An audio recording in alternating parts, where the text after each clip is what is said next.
பாருங்கள், இன்றைக்கி ஒரு டாபிக் இந்தியன் பாலிட்டியில் உள்ளாட்சி நிர்வாகம் பஞ்சாயத்து ராஜ் அப்படிங்கிற ஒரு டாப்பிக்கு. ஸோ இந்த டாப்பிக்கில் என்னென்னா இதோடைய பஞ்சாயத்து ராஜுடைய உள்ளாட்சி நிர்வாகமுடைய ஹிஸ்ட்ரி என்ன அப்படிங்கிறது பார்க்க போகிறோம். நிறையா டைம்லைன் சார்ட் வரும். சரியா? Timeline very very important. கால வரிசை சொல்கிறோம் இல்லையா, அதே மாதிரி இந்த பஞ்சாயத்து ராஜ் உள்ளாட்சி நிர்வாகம் நம்ம இந்தியன் கான்ஸ்டிடியூஷன்ஸில் எப்படி சொல்கிறாங்க அப்படின்னு பார்க்க போகிறோம். ஸோ ஃபைனலாக ப்ரீவியஸ் இயர் கொஷின்ஸும் நம்ம டச் பண்ணுவோம் அப்படின்னு தெரிஞ்சுக்கங்க. ஸோ இந்த டாபிக் பொறுத்த வரைக்கும் நம்ம எங்கே இருக்குது அப்படிங்கிறது தான் நம்ம இப்போ பிடிஎஃப் ஒன்று காமிக்கிறோம் பாருங்கள். இந்தியன் பாலிட்டி அப்படிங்கிற இந்த கண்டென்ட்டில் ஸோ நெக்ஸ்ட்டு யூனியன் எக்ஸிக்யூட்டிவ் முடிச்சிட்டோம், ஸ்டேட் எக்ஸிக்யூட்டிவ் முடிச்சிட்டோம், அடுத்தது லோக்கல் கவர்மெண்ட் பஞ்சாயத்து ராஜ் அப்படிங்கிற ஒரு டாபிக். ஸோ 9th சாப்டர் இது.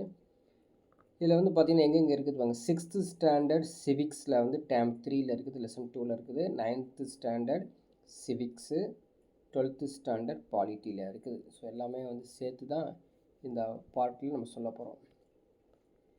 ஸோ உள்ளாட்சி நிர்வாகம் அப்படின்னு சொல்கிறோம்னு வச்சுக்கோங்க. இந்த உள்ளாட்சி நிர்வாகம் எப்படி உருவானது, அதோடைய ஹிஸ்ட்ரி கண்டிப்பாக தெரிஞ்சுக்கணும்.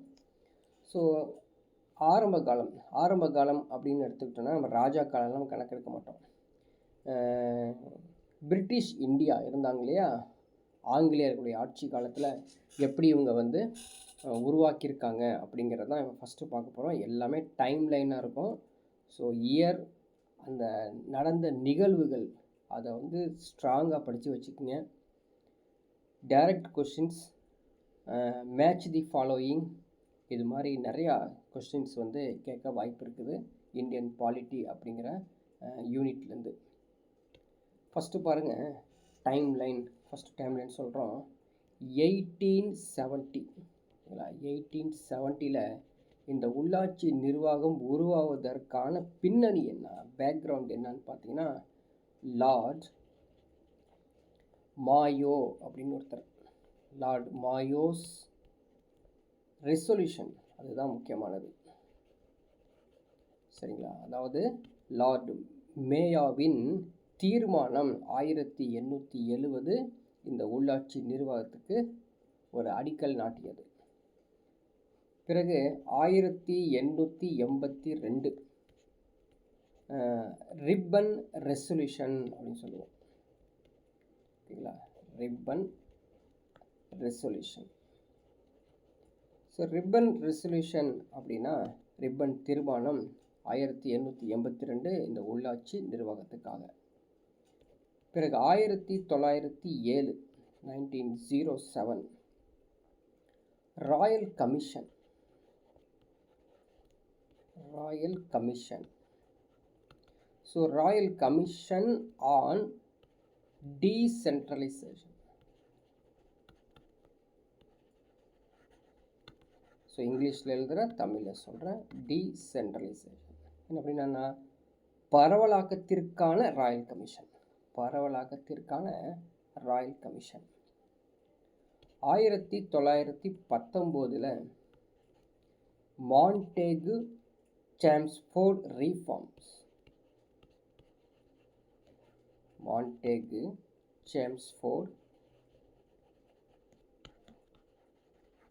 ரீஃபார்ம்ஸ் எப்போ 1919. அதே மாதிரி நீங்கள் ஞாபகம் வச்சுக்கலாம், 1919 என்ன நடந்திருக்குது. இன்னொரு முக்கியமான ஒரு இன்சிடெண்ட் அப்படின்னு பார்த்தீங்கன்னா, கவர்மெண்ட் ஆஃப் இந்தியா ஆக்ட், இந்திய அரசு சட்டம், முதல் அரசு சட்டம் உருவானது 1919. அது மறக்கக்கூடாது. பிறகு அடுத்த சட்டம் எப்போ, 1935. So Government of India Act, இந்திய அரசு சட்டம் 1935. ஸோ இந்த ஒரு முக்கியமான நிகழ்வு, இதை பேக்ரவுண்டாக பேஸ் பண்ணி தான் லோக்கல் பாடிஸ், சரிங்களா, local institutions, panchayat Raj institutions இதெல்லாம் வந்தது. ஸோ இதே மாதிரி நம்ம அடுத்ததில் பார்க்கணும் அப்படின்னு பார்த்தீங்கன்னா, கான்ஸ்டிடியூஷனில் எப்படி. ஸோ கான்ஸ்டிடியூஷனில் பார்த்தோம்னா ஆர்டிக்கல் 40 சரிங்களா, பிரிவு 40 அதில் தெளிவாக சொல்லியிருக்காங்களாமா. என்ன சொல்லியிருக்காங்க, தி ஸ்டேட், நான் முக்கியமான பாயிண்ட் மட்டும் எழுதுகிறேன். The state shall take place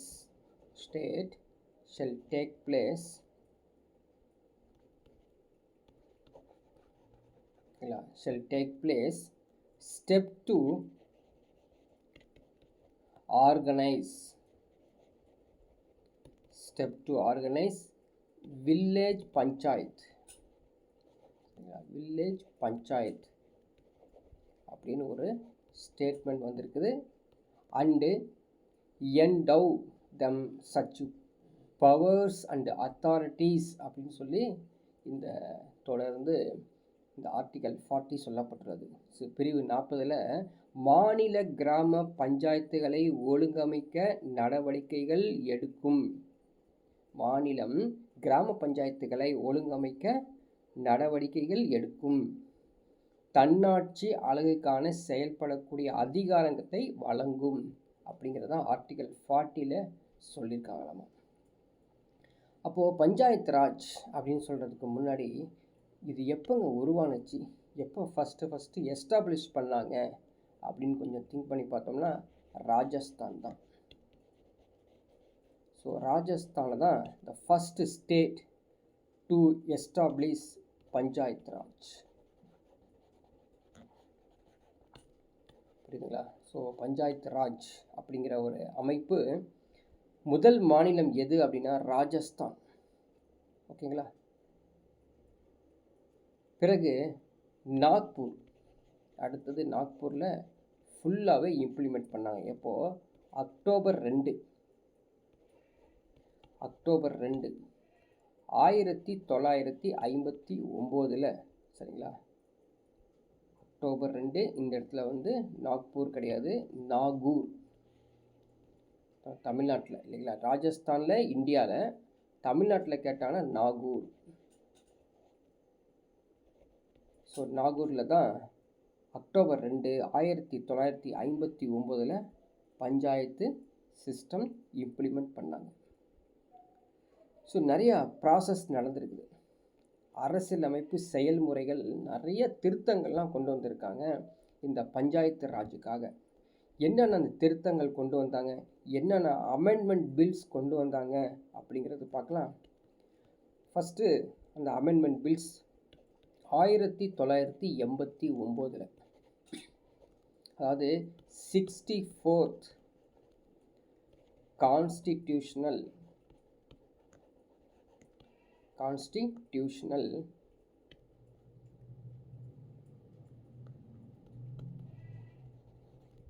amendment bill.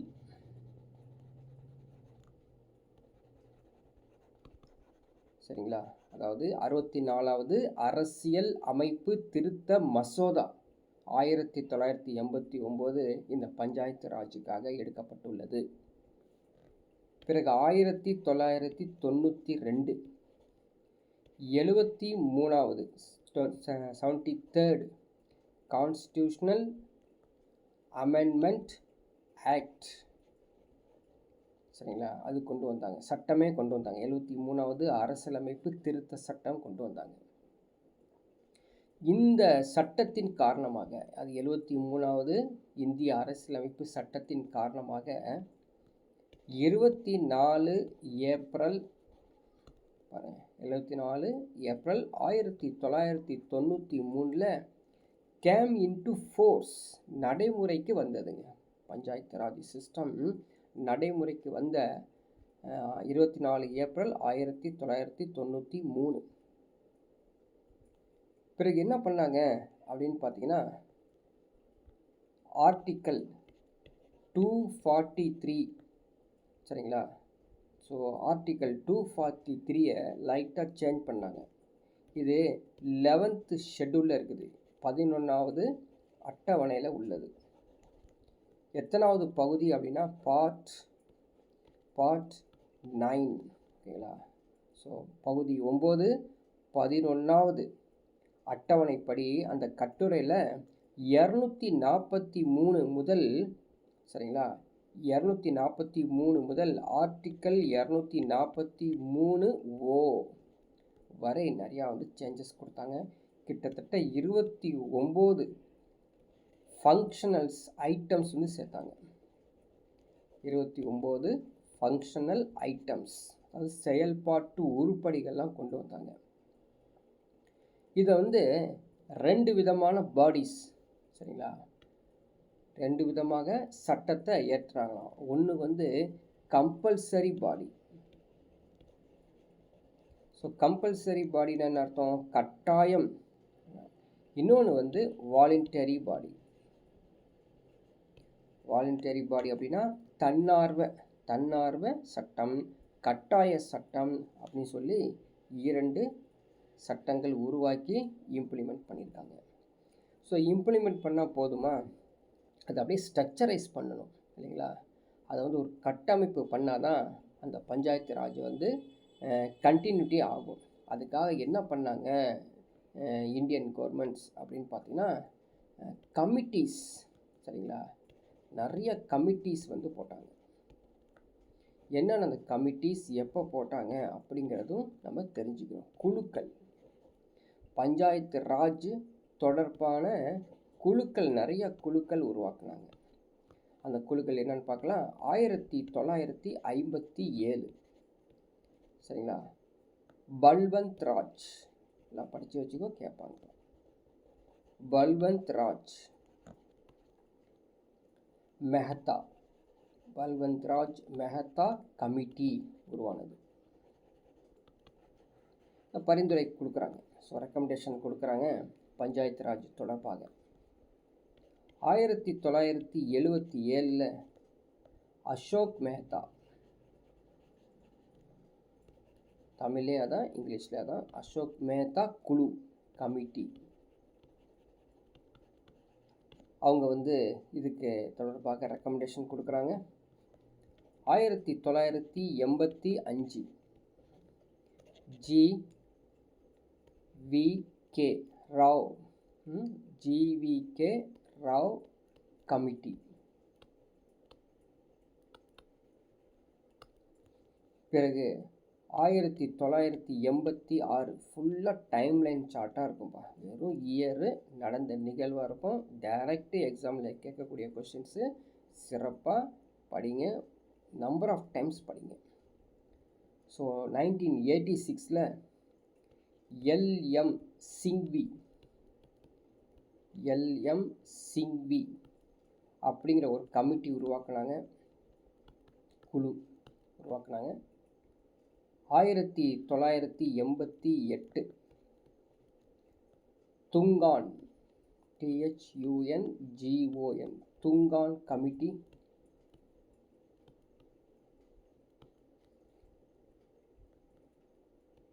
சரிங்களா. 1988 இன்னொரு கமிட்டி,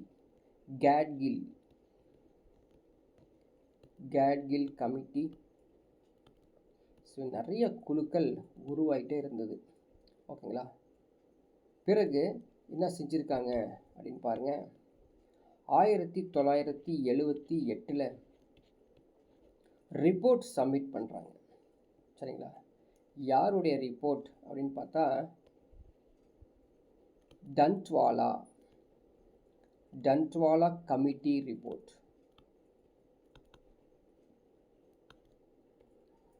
டன்ட்வாலா கமிட்டி ரிப்போர்ட் என்ன பண்ணுறாங்க, ஒரு பிளாக் லெவல் பிளானிங் கொடுக்குறாங்க. பிளாக் லெவல் பிளானிங் சரிங்களா, அதாவது தொகுதி அளவிலான திட்டமிடல் அப்படின்னு ஒரு கொடுக்குறாங்க. 1984 ஹனுமந்தா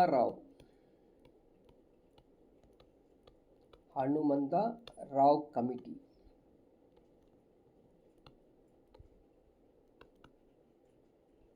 சரிங்களா. இவங்களும் ஒரு ரிப்போர்ட் கொடுக்குறாங்க. இந்த ரிப்போர்ட்டு எப்படின்னா, டிஸ்ட்ரிக்ட் லெவல் பிளானிங், அங்கே பிளாக் லெவல் பிளானிங், இங்கே டிஸ்ட்ரிக்ட் லெவல் பிளானிங் கொடுக்குறாங்க. ஸோ இப்படி தொடர்ந்து ஒவ்வொரு அறிக்கை கொடுத்துட்டே இருக்காங்க. சரிங்களா?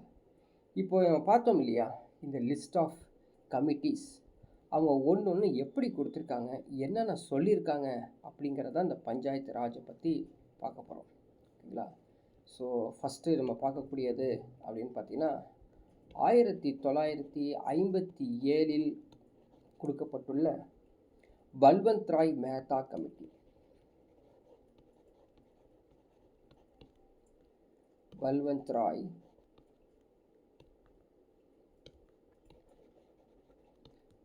ராய் மெஹ்தா அவர் என்ன சொல்லியிருக்காரு, அவருடைய கமிட்டியில் அவருடைய குழுவில் என்னென்ன சொல்கிறாரு அப்படின்னு பார்க்கலாம். அவருடைய பரிந்துரைகள், ரெக்கமெண்டேஷன்ஸ். அவர் பஞ்சாயத்து ராஜ், நான் பிஜேன்னு போடுறேன், பஞ்சாயத்து ராஜ் என்ன அப்படின்னு பார்த்தீங்கன்னா டெமோக்ராட்டிக் டீசென்ட்ரலைசேஷன் அப்படின்னு சொல்லியிருக்காரு. டெமோக்ராட்டிக் டீசென்ட்ரலைசேஷன் என்ன மீனிங் அப்படிங்கிறது, அதாவது பஞ்சாயத்து ராஜ் ஜனநாயக பரவலாக்கம். பஞ்சாயத்து ராஜ் அது பரவலாக்க அப்படின்னு சொல்லியிருக்காங்க. என்ன அந்த பரவலாக்கம், என்ன டீசென்ட்ரலைசேஷன் அப்படிங்கிறதும் டீட்டெயில் கொடுத்துருக்காங்க பஞ்சாயத்து ராஜை பற்றி இந்த பல்வந்த் ராய் மெஹ்தா கமிட்டி. என்ன சொல்கிறாங்கன்னா, three tier panchayat Raj, panchayat Raj system இன்னும் அப்படி தான் இருக்குது. 3 டயர் பஞ்சாயத்து ராஜ் சிஸ்டம், 3 அடுக்கு பஞ்சாயத்து ராஜ் அமைப்பு. சரிங்களா? பிறகு அந்த மெஹ்தா கமிட்டி வில்லேஜ் பஞ்சாயத் அப்படின்னு பிரிக்கிறார். வில்லேஜ் பஞ்சாயத், வில்லேஜ் பஞ்சாயத்தில் டைரக்ட்லி எலெக்டட். சரிங்களா? டைரக்ட்லி எலெக்டட் அப்படின்னு கொடுக்குறாங்க. என்ன டைரக்ட்லி எலெக்டட், யார் ரெப்ரசன்டேட்டிவ், அதாவது கிராம பஞ்சாயத்தில் பிரதிநிதிகளை நம்ம நேரடியாக மக்கள் தேர்ந்தெடுப்பாங்க. அடுத்த ஒன்று சொல்கிறாரு, பஞ்சாயத்து சமிதி அப்படின்னு ஒன்று ஆரம்பிக்கணுமா. பஞ்சாயத்து சமிதி மற்றும் ஜில்லா பரிஷத். ஸோ இந்த பஞ்சாயத்து சமிதி ஜில்லா பரிஷத்தை மக்கள் வந்து இன்டைரக்ட்லி செலக்டட் அப்படிங்கிறார். சாரி, இன்டைரக்ட்லி எலெக்டட், செலக்டட் அது எலெக்டட். இப்போ பஞ்சாயத்து சமிதி ஜில்லா பரிஷத்தில் வந்து மறைமுகமாக அந்த பிரதிநிதிகளை தேர்ந்தெடுப்பாங்களாமா.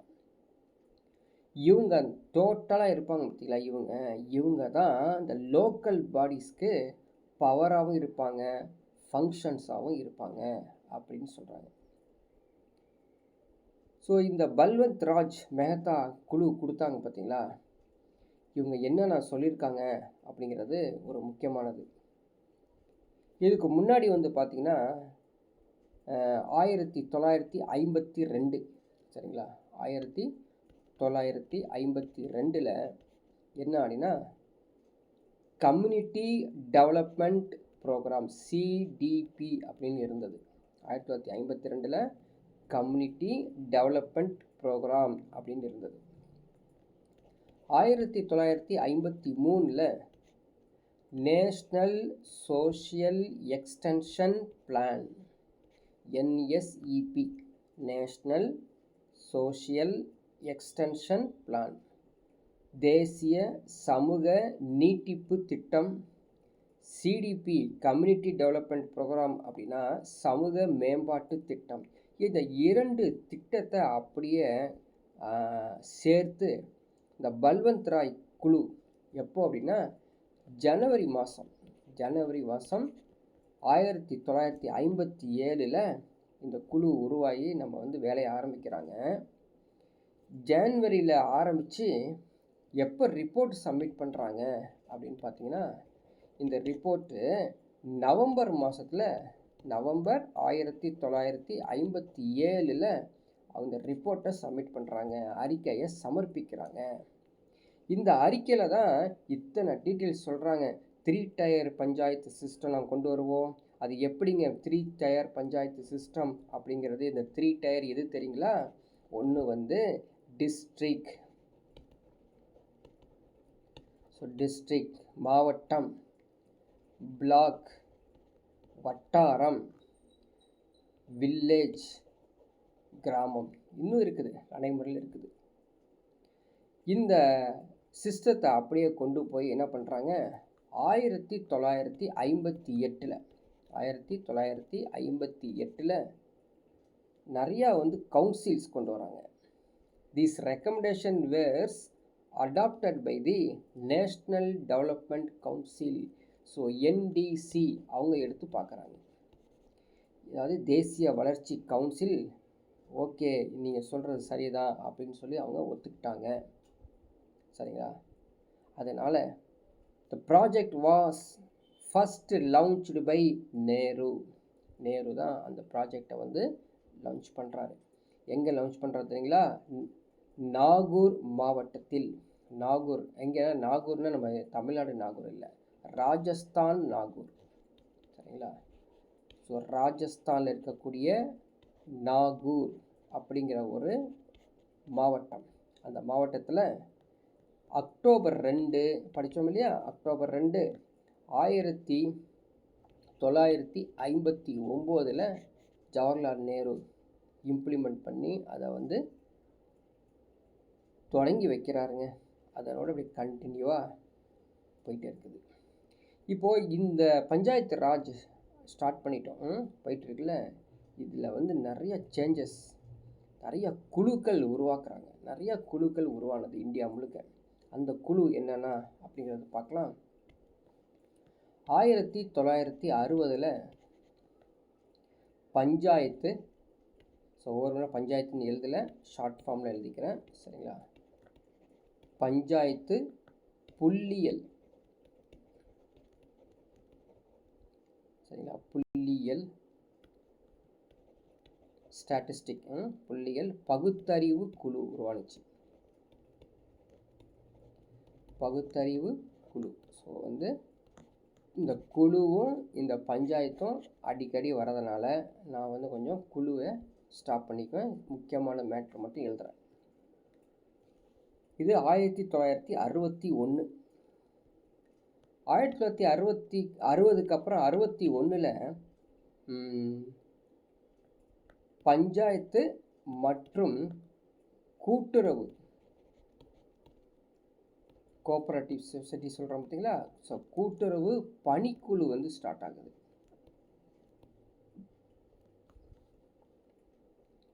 அதுக்கப்புறம் அதே 1961 ஆய்வு தலைவர் உருவாக்குறாங்க. எதுக்கு? பஞ்சாயத்து ராஜுக்கு ஆய்வு தலைவர். 1962 நியாய பஞ்சாயத்துக்கள். நியாய பஞ்சாயத்துக்கள் இதை பற்றிய ஒரு ஆய்வு குழு ஒன்று ஸ்டார்ட் பண்ணுறாங்க. ஆய்வு குழு 1963 கிராமத்தில், சரிங்களா, கிராமத்தில் வந்து இந்த பஞ்சாயத்து ராஜ் எப்படி நடைமுறை போயிட்டுருக்குது அப்படிங்கிற அவருடைய நிலை, கிராமத்தின் நிலையை வந்து பார்க்குறாங்க. 1963 பஞ்சாயத்து ராஜுக்கு நிதி பற்றி ஆய்வு பண்ணுறாங்க. நிதி ஆய்வு குழு போடுறாங்க. அதே 63 சரிங்களா, 63 நிதி ஆய்வு குழு கொடுத்துட்றாங்க. 1965 தேர்தல் குழு. எதுக்கு? பஞ்சாயத்து ராஜுக்கு தேர்தல் குழு வந்து ஃபார்ம் ஆகுறாங்க. அதே 1965 பஞ்சாயத்து ராஜுக்கு தணிக்கை கணக்கு உருவாக்குறாங்க.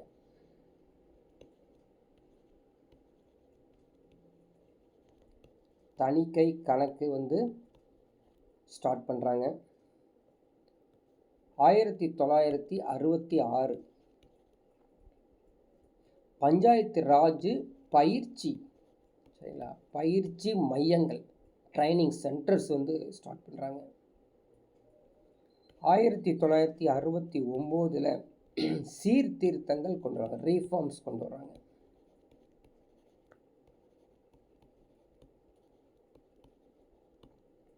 1972 டெவலப்மெண்ட்ஸ், நிறைய வந்து மேம்பாடுகள் நிறைய செய்கிறாங்க. 1976 அது சமூக மேம்பாடு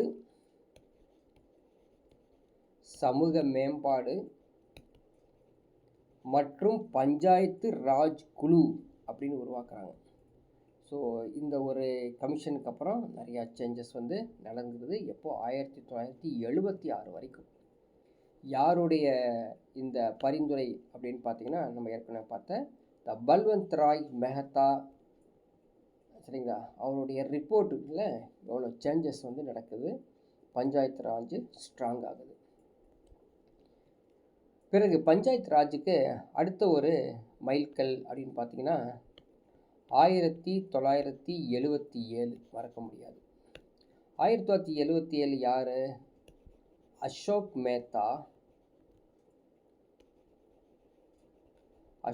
மேத்தா கமிட்டி தான். இந்த அசோக் மேத்தா குழு என்ன பண்ணுறாங்க அப்படின்னு பார்த்தீங்கன்னா, ஏற்கனவே கொடுத்த இந்த 3 டயர் சிஸ்டம் இருக்கு இல்லையா, அதுக்கு பதிலாக 2 டயர் சிஸ்டம் மாற்றுறாங்க.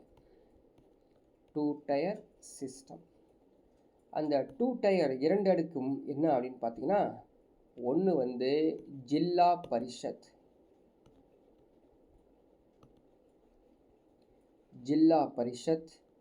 மண்டல் பஞ்சாயத்.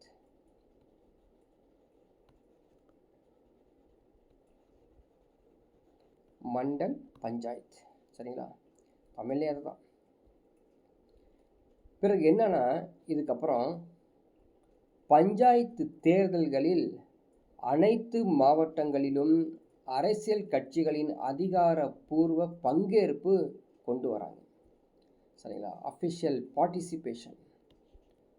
அடுத்தது அஃபிஷியல் பார்ட்டிசிபேஷன் யாருக்கு அப்படின்னு பார்த்தீங்கன்னா, பொலிட்டிக்கல் பார்ட்டிஸ்க்கு.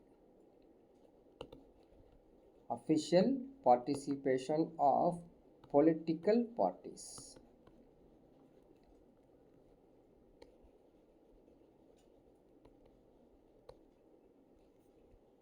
அதுக்கப்புறம் பஞ்சாயத்து ராஜுக்குன்னு சொல்லி தனியாக ஒரு அமைச்சகம் கொண்டு வராங்க. மினிஸ்டர் ஆஃப் பஞ்சாயத் ராஜ் அப்படின்னு ஒரு கொண்டு வராங்க. இந்த மினிஸ்டர் ஆஃப் பஞ்சாயத்து ராஜ் கொடுத்ததுக்கப்புறம் ரிசர்வேஷன் கொண்டு வராங்க. ரிசர்வேஷன் என்னது? இட ஒதுக்கீடு, the reservation of seats. இதில் எஸ்சிக்கும், சரிங்களா, எஸ்சிக்கும் எஸ்டிக்கும் ரிசர்வேஷன் கொடுக்குறாங்க. அதுக்கப்புறம் பவர் ஆஃப் டாக்ஸேஷன் கொடுக்குறாங்க.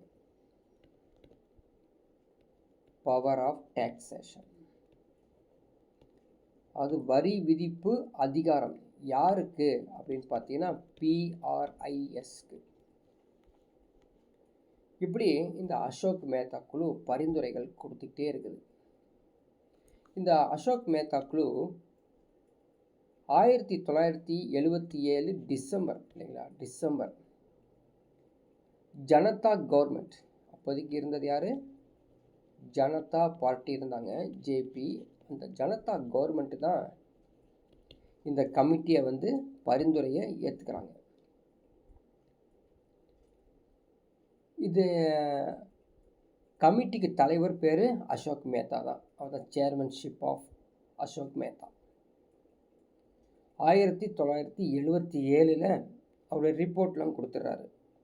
அது ஆக்சுவலி இந்த ரிப்போர்ட் வந்து ரீச் ஆகிறது எப்போ அப்படின்னு பார்த்தீங்கன்னா ஆகஸ்ட்டு பாருங்கள், டிசம்பர் 1977 அந்த இயர் முடிஞ்சிருது. நெக்ஸ்ட்டு ஆகஸ்ட் வந்து 1978 தான் ரிப்போர்ட்டே கொடுக்குறாரு அவர். ஓகேங்களா? இந்த ரிப்போர்ட்டில் அவர் என்ன கொடுக்குறாருன்னா 132 ரெக்கமெண்டேஷனாக கொடுக்குறாங்க. 132 பரிந்துரைகள் கொடுக்குறாரு. அந்த 2 டயர் சிஸ்டம்ஸ் எதை குறிக்குது? ஜில்லா பரிஷத் அப்படிங்கிறது டிஸ்ட்ரிக்ட், சரிங்களா, மாவட்டம். அதுக்கப்புறம் மண்டலம் அப்படிங்கிறது ரீஜியன். இதுதான் வந்து அவர் கொடுத்த பரிந்துரைகள். ஜனதா அரசு என்ன பண்ணுறாங்க? அவங்களுடைய பதவிக்காலம் முடிஞ்சிருது. பிறகு அசோக் மேத்தாவுடைய கமிட்டியில் இருக்குதுங்களா, அந்த பரிந்துரைகள் மீது எந்த நடவடிக்கையும் எடுக்காமல் அப்படியே பெண்டிங் ஆகிருதாமா. அசோக் மேத்தா கமிட்டியுடைய சில பரிந்துரைகள் கர்நாடகா, சரிங்களா, இந்தந்த மாநிலம் கர்நாடகா, வெஸ்ட் பெங்கால், ஆந்திர பிரதேஷ், சரிங்களா, இவங்க கொடுத்த கமிட்டி அந்த ரிப்போர்ட்டை இந்த 3 மாநிலங்கள் செயல்படுத்திட்டாங்க. ஒரு புத்துயிர் பெற்றது. So Andhra Pradesh took steps to revive the panchayat raj. அவங்களுடைய பஞ்சாயத்து ராஜை வந்து புத்துயிர் பெறுவதற்கு இந்த 1978 ரிப்போர்ட் சப்மிட் பண்ண அசோக மேத்தா கமிட்டி வந்து ரொம்ப யூஸ்ஃபுல்லாக இருந்த மாநிலம். அப்போ இவருடைய ரிப்போர்ட் அப்படியே பெண்டிங்கில் இருக்குதா? இந்தியா முழுக்க வராமல் போச்சா? பிறகு அடுத்த கவர்மெண்ட் வந்திருப்பாங்க. என்ன நடந்திருக்கும் அப்படின்னு பார்க்கலாம். 1985, சரிங்களா, யார்? GVK Rao committee. அவர் என்ன பண்ணுறாரு? அவருடைய குழு தற்போது உள்ள கிராமப்புற மேம்பாடு மற்றும் வறுமை ஒழிப்பு திட்டங்களுக்கான நிர்வாக ஏற்பாடுகளை வந்து மறுபரிசீலனை செய்கிறாரு. அவர் செஞ்சதுனால இந்த ரெவ்யூ கொடுத்தாருங்க. இந்த review of existing administrative arrangements, சரிங்களா, administrative arrangements of rural development RD and poverty alleviation programme, poverty alleviation programme PAP, இந்த வேலையை செய்கிறாரு. இவர் கொடுத்த அந்த ரெக்கமெண்டேஷனில் என்னென்ன சொல்கிறாரு அப்படின்னா ஜில்லா பரிஷத் அப்படின்னு இன்ட்ரடியூஸ் பண்ணுறாரு. அவர் ஏற்கனவே இன்ட்ரடியூஸ் பண்ணதை திரும்பவும் ஜில்லா பரிஷத், அதாவது டிஸ்ட்ரிக்ட் லெவல் பாடி, DLPன்னு சொல்லுவோம். டிஸ்ட்ரிக்ட் லெவல் பாடி, மாவட்ட அளவிலான அமைப்பு. டிஸ்ட்ரிக்டை வந்து டெவலப் பண்ணுங்க. டிஸ்ட்ரிக்ட் டெவலப் பண்ணி ஒரு கமிஷன் ஷுட் பி கிரியேட்டர், ஒரு கமிஷனரை போடுங்க.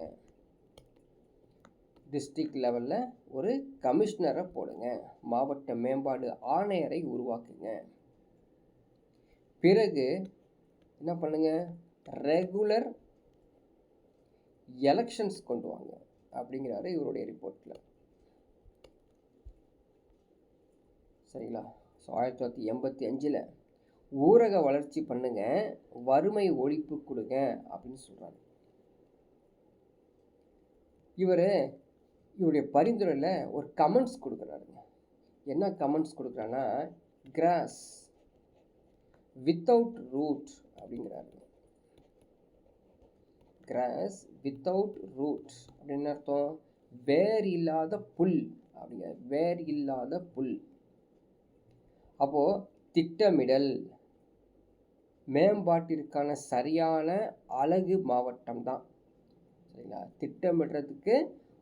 திட்டமிடுறதுக்கும் மேம்பாடு டெவலப்மெண்ட்டுக்கும் நீ எங்கே போய் பேசணும்? டிஸ்ட்ரிக்ட் லெவலில் தான் பேசணும் அப்படிங்கிறாரு அவர்.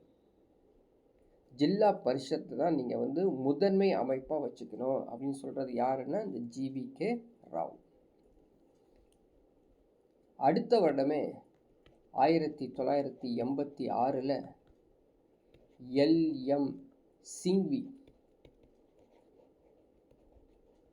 எல்எம் சிங்வி. இவரும் அவருடைய குழுக்கள் எதை பற்றி சொல்கிறாங்க அப்படின்னு பார்த்தீங்கன்னா, பஞ்சாயத்து ராஜ் இருக்கு இல்லைங்களா, அந்த பஞ்சாயத்து ராஜ் ஒரு இன்ஸ்டிடியூஷனாக மாற்றுறாரு, ஒரு நிறுவனமாக மாற்றுறாங்க. யார்? இந்த எல்எம் சிங்வி. இது எதுக்கு இன்ஸ்டிடியூஷன்னா, டெமோக்ராசி அண்ட் டெவலப்மெண்ட், சரிங்களா, ஜனநாயகத்துக்கும் மேம்பாட்டுக்காக இந்த பஞ்சாயத்து ராஜ் ஒரு நிறுவனமாக பண்ணுறாருங்க. அது பஞ்சாயத்து ராஜ் இன்ஸ்டிடியூஷன்ஸ், PRI அப்படிங்கிற ஒரு நேம் கொடுக்குறாருங்க. பஞ்சாயத்து ராஜ் இன்ஸ்டிடியூஷன்ஸ் அப்படின்னு கொடுக்குறாரு. இவர் அடுத்த ஒன்று இன்ட்ரடியூஸ் பண்ணுறாரு, நியாய இல்லையா, தமிழில் சொன்னால் நியாய பஞ்சாயத்து, NYAYA, நியாய பஞ்சாயத்து அப்படின்னு இன்ட்ரடியூஸ் பண்ணுறாங்க. நியாய பஞ்சாயத்துக்கள்,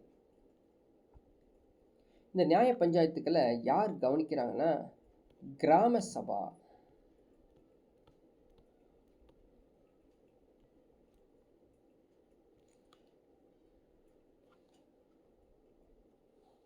ஸோ கிராம சபா சொன்னோம் இல்லையா, இந்த கிராம சபா எப்படின்னா,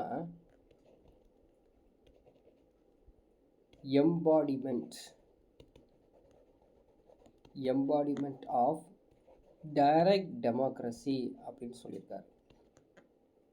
எம்பாடிமெண்ட் ஆஃப் டைரக்ட் டெமோக்ரஸி.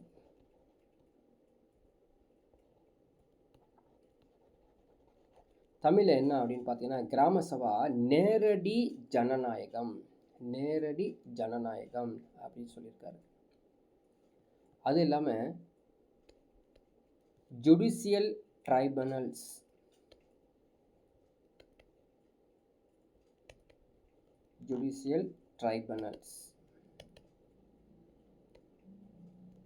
அது நீதித்துறை தீர்ப்பாயங்கள் அது உருவாக்குறாரு. ஸோ இவர் கொடுத்த அந்த ரிப்போர்ட்ஸை என்ன சொல்கிறாங்க அப்படின்னா, வேரற்ற புல், ஏதாவது ஒரு வேரற்ற புல், கிராஸ் வித்தவுட் ரூட்ஸ் அப்படிங்கிற ஒரு கமெண்ட்ஸ் வந்து நிறைய பேர் வந்து சொல்கிறாங்க. ஸோ அதிகாரத்துவத்தில் இருக்கக்கூடியவங்க வந்து சொல்லக்கூடியது, இந்த பப்ளிக் ராஜ் இன்ஸ்டிடியூஷனை வேரற்ற புல் என்று அழைத்தார்கள். யார்? இந்த எல்எம் சிங்வி கொடுத்தது. சரி, எல்எம் சிங்வி கொடுக்கும் பொழுது யார் பிரைம் மினிஸ்டராக இருந்தார் அப்படின்னா, ராஜீவ் காந்தி.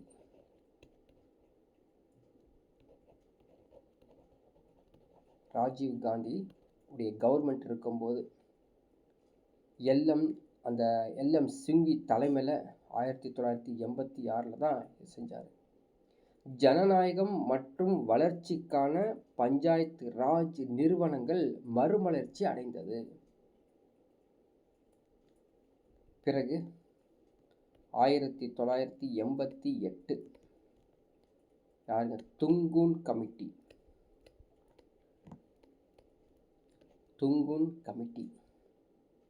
மீண்டும் இவர் என்ன பண்ணார், இந்த PRI பஞ்சாயத்து ராஜ் இன்ஸ்டிடியூஷன் சொல்கிறோம் இல்லைங்களா, இந்த PRI 3 tyre ஆகிட்டாருங்க.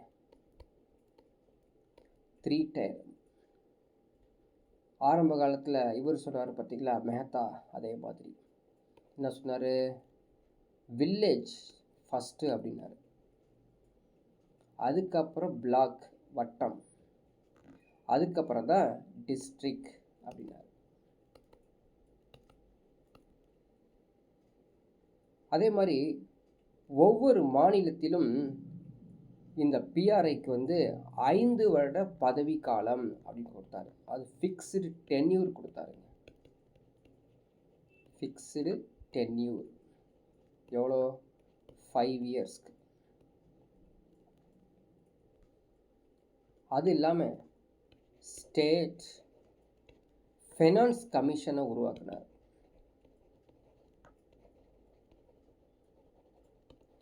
State Finance Commission should be set up in each state. மாநில நிதி ஆணையம் அமைக்க வேண்டும் அப்படின்னாரு. ரிசர்வேஷனும் கொடுத்தாரு, இடஒதுக்கீடு.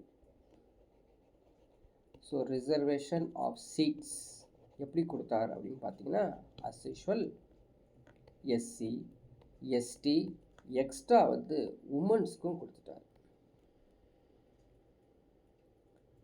ஒவ்வொரு ஜில்லான்னு என்ன அர்த்தம் அப்படின்னா டிஸ்ட்ரிக்ட், ஒவ்வொரு டிஸ்ட்ரிக்டும் சிஇஓ இருக்கணும், சீஃப் எக்ஸிக்யூட்டிவ் ஆஃபீஸர். சரிங்களா? அது ஜில்லா பரிஷத் தலைமைய நிர்வாக அதிகாரி யாராக இருப்பார் அப்படின்னா டிஸ்ட்ரிக்ட் கலெக்டர், மாவட்ட கலெக்டர் தான் சிஇஓவாக இருந்து இதை கண்காணிப்பார் அப்படின்னு சொல்லி துங்குன் குரூப் கொடுத்தாங்க. இவருக்கு உண்மையான பேர் வந்து பிகே துங்குன். சரிங்களா? துங்குன் பிகே 1988 பாராளுமன்ற ஆலோசனை குழு உருவாக்கி இந்த பரிந்துரைகள்லாம் கொடுத்தாருங்க. பஞ்சாயத்து ராஜ் அமைப்பு எப்படி இருக்க வேண்டும் அப்படின்னு. இவருக்கு பிறகு வந்தவர் 1988 ஒரு குழு அமைச்சாங்க. அந்த குழு பேர் வந்து கேட்கில் கமிட்டி.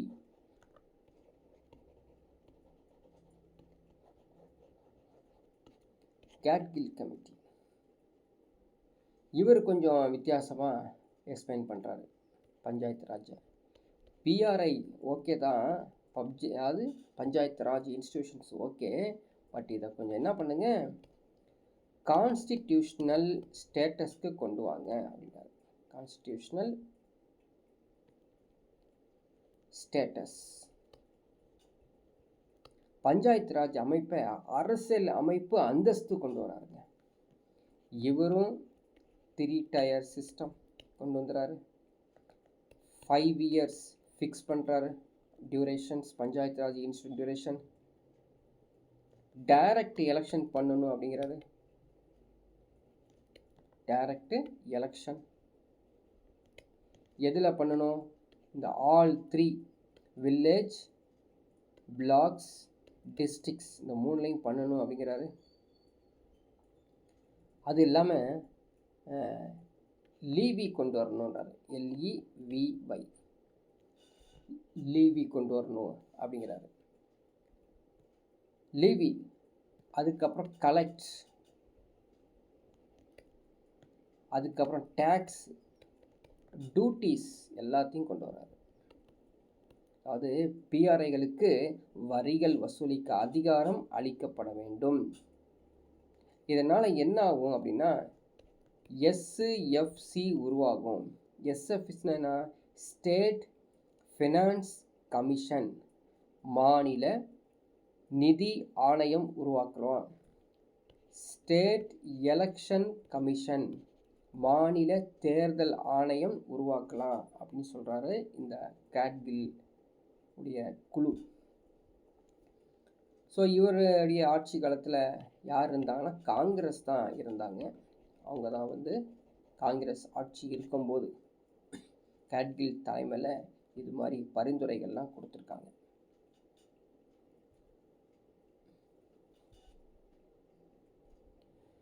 ஸோ இந்த கேட்கில் கமிட்டிக்கு அப்புறம் கொஞ்சம் பழசு, ஒரு 1948-47 இல்லையா, அந்த சுதந்திரம் அடைந்ததுக்கு பிறகு 1948-49லேருந்து இந்த பஞ்சாயத்து ராஜுக்காக என்னென்ன செஞ்சுருக்காங்க அப்படிங்கிறது ஒரு ரீகேப் மாதிரி பார்க்க போகிறோம். ஸோ 1948-49 இந்த காலகட்டத்தில் ஸோ இந்திய அரசியல்லையே வந்து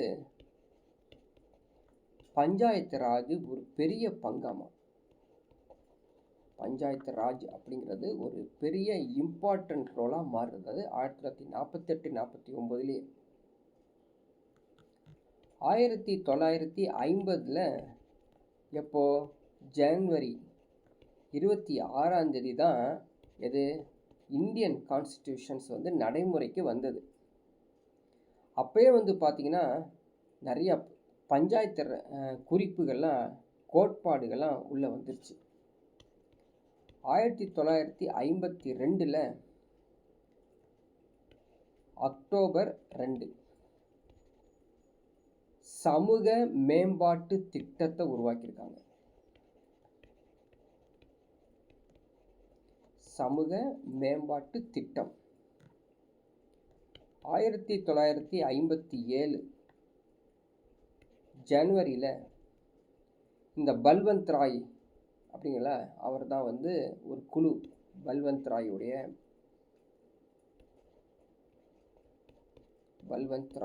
அவர் வந்து என்ன பண்ணுறாரு, ஒரு குழு அமைச்சு ரிப்போர்ட் சப்மிட் பண்ணான்னு ஏற்கனவே பார்த்தோம். 1958-59 சட்டங்கள்லாம் உருவானது. பஞ்சாயத்து ராஜுக்கு சட்டங்கள் உருவானது. 1959 ஜவஹர்லால் நேரு என்ன பண்ணாருங்க, இம்ப்ளிமெண்ட் பண்ணார், நடைமுறைப்படுத்தினார். எது? இந்த PRI. 1977 அசோக் மேத்தா கமிட்டி அவங்க வந்து பரிந்துரை கொடுக்குறாங்க. சரிங்களா? அவங்க வந்து சப்மிட் பண்ணுறது எப்போ? 21 ஆகஸ்ட்டு. சரிங்களா? 21 ஆகஸ்ட்டு 1978. ஸோ டேட்டோடு இருக்குது, நோட் பண்ணிக்கோ.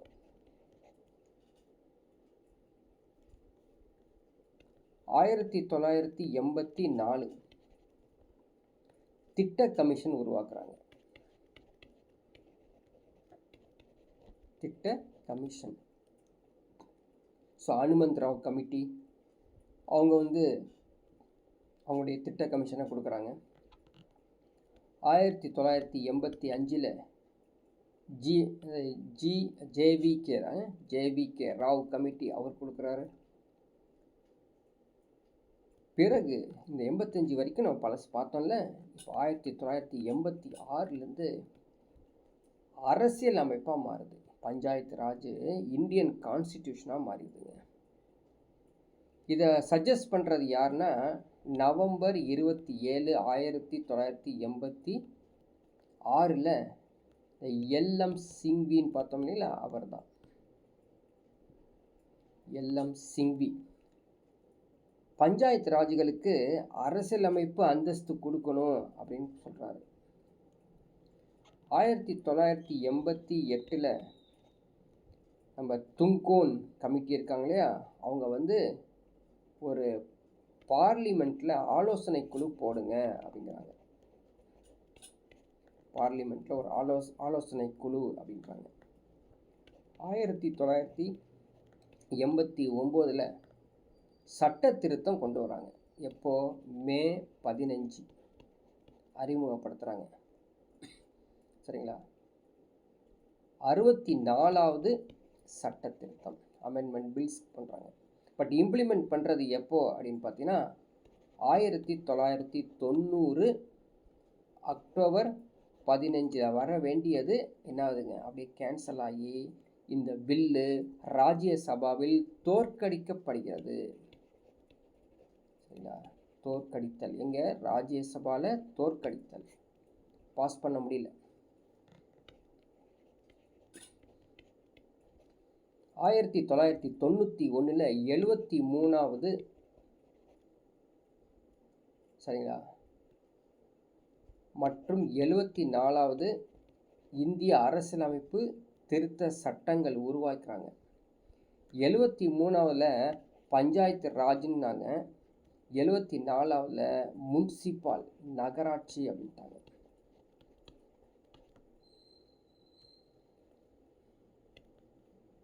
பிறகு 1992 டிசம்பர் 22 லோக்சபாவில் இந்த பஞ்சாயத்து ராஜ் அப்படிங்கிறது நிறைவேறுறது. டிசம்பர் 23க்கு அப்புறம் இது கண்டினியூவாக இம்ப்ளிமெண்ட் பண்ண ஆரம்பிக்கிறாங்க.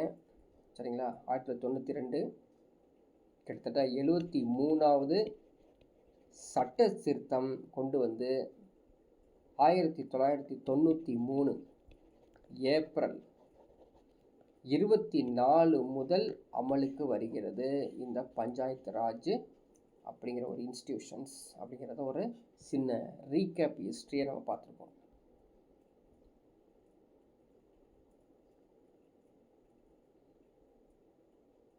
இந்த இன்ஸ்டிடியூஷன்ஸ், அதாவது இந்த பஞ்சாயத்து ராஜ் இன்ஸ்டிடியூஷனில் இன்னும் சில மேட்டர்கள் அப்படின்னு சொல்லணும்னு பார்த்தீங்கன்னா, நரசிம்ம ராவ் அப்படின்னு ஒருத்தர் இருந்தார் இல்லையா, அவர் வந்து ஃபார்மர் பிரைம் மினிஸ்டராக இருந்தவர் தான் நரசிம்ம ராவ். அவருடைய கவர்மெண்ட் என்ன பண்ணுறாங்க அப்படின்னு பார்த்தீங்கன்னா, லோக்சபாவில் இன்ட்ரடியூஸ் பண்ணுறாங்க. லோக்சபாவில் வந்து அறிமுகப்படுத்துகிறாங்க.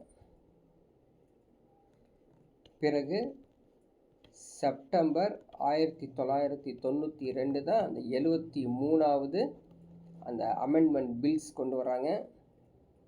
அதுக்கப்புறம் இந்த அமெண்ட்மெண்ட் பில்ஸ் எதுக்கு வந்தது அப்படின்னா, ஏற்கனவே இருந்த ஜூலை 1989 64வது சரிங்களா 64வது சட்ட திருத்தத்தை அந்த மசோதாவை இங்கே கண்டினியூ பண்ணி மாற்றி சொல்கிறாங்க. அதுதான் நம்ம ஏற்கனவே ப்ரீவியஸில் சொன்னது. ஸோ 1993 ஏப்ரல் 24 வந்து நடைமுறைக்கு வந்தது அப்படின்னு பார்த்தோம். என்னென்ன அந்த திருத்தங்கள் கொண்டு வந்திருக்காங்க அப்படிங்கிறது பார்க்கலாம். ஸோ இதுவும் வந்து எக்ஸாமில் கேட்கக்கூடிய முக்கியமான ஒரு பாயிண்ட்டு. 243 இது ஆர்டிக்கல் 243 எதை குறிக்குது? வரையறைகள்.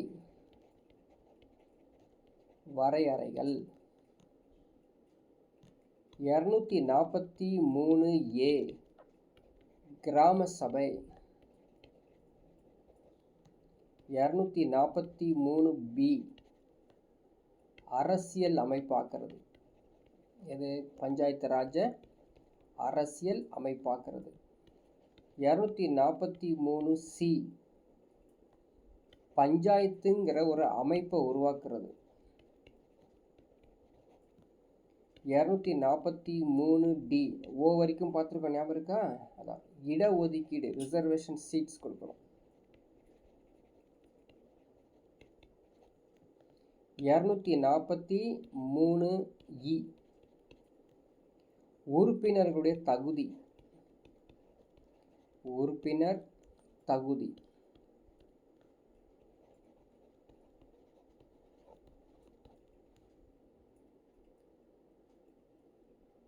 ஓகேங்களா? உறுப்பினருடைய தகுதிக்கு பதிலாக இன்னொன்று போட்டுக்கலாங்க. உறுப்பினர் தகுதி வராது. வந்து பதவிக்காலம் தான். அடுத்ததுதான் தகுதி. பதவிக்காலம்.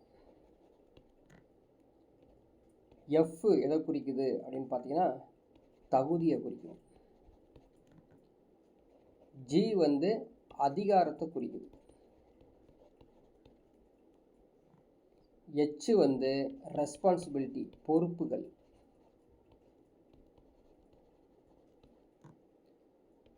I வந்து நிதி, ஃபினான்ஸ்.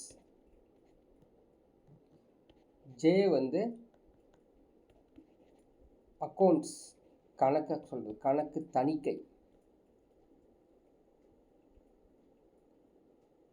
R வந்து தேர்தல். R இல்லை K, IJK. L வந்து யூனியன் பிரதேசங்களுக்கு. M வந்து சில பகுதிகளுக்கெல்லாம் பொருந்தாது அப்படிங்கிறாங்க. N வந்து சட்டங்கள் சம்பந்தப்பட்டது.